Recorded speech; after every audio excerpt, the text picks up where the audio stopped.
Good morning, everyone. My name is Jasen Kracht. I'm the pastoral intern here at Cornerstone Community Church with your Cornerstone Connection Daily Devotional. Obedience, a word loaded with meaning and surrounded with connotations, both good and bad. All too often, in our modern culture, we can dismiss the importance of obedience to our parents, our teachers, our instructors and employers, and even to God. And yet God demands and desires our obedience. We're going to be looking at 1 Samuel chapter 15 to read what God says our attitude should be towards this oft vilified word.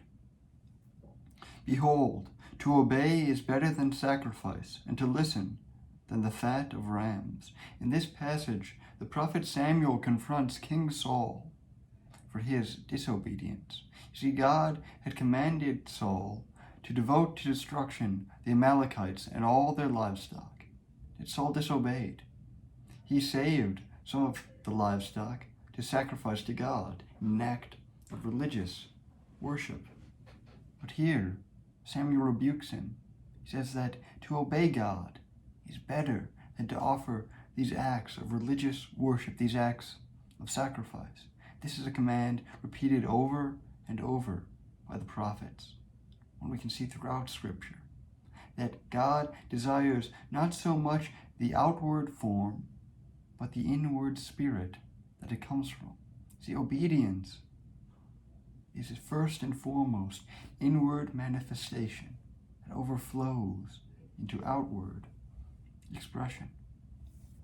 But we must be very careful here not to fall into one of two opposite extremes. The first extreme is that which King Saul fell into, that of legalism, an excessive adherence to the outward forms without the inward spirit. We can all too easily forget that liturgy, written prayers, other ritualistic acts without inward obedience are idolatrous. We can all too easily slip to a spirit where we have no inward, heartfelt devotion. There's another extreme as well.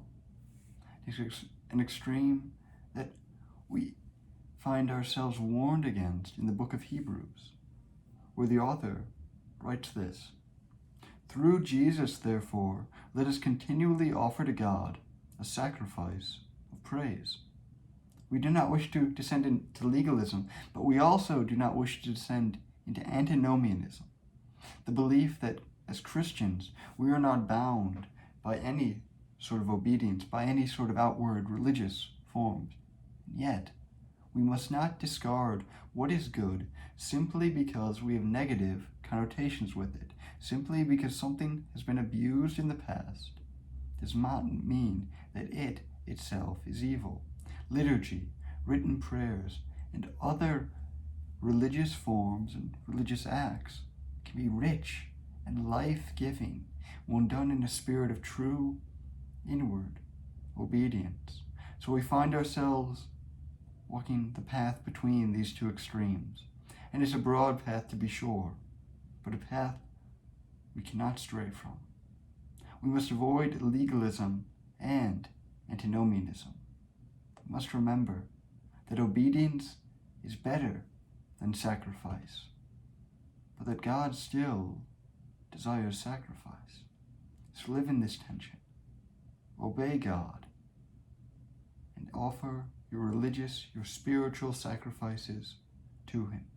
Let your inward obedience manifest itself in outward expression. Thank you. May God bless you.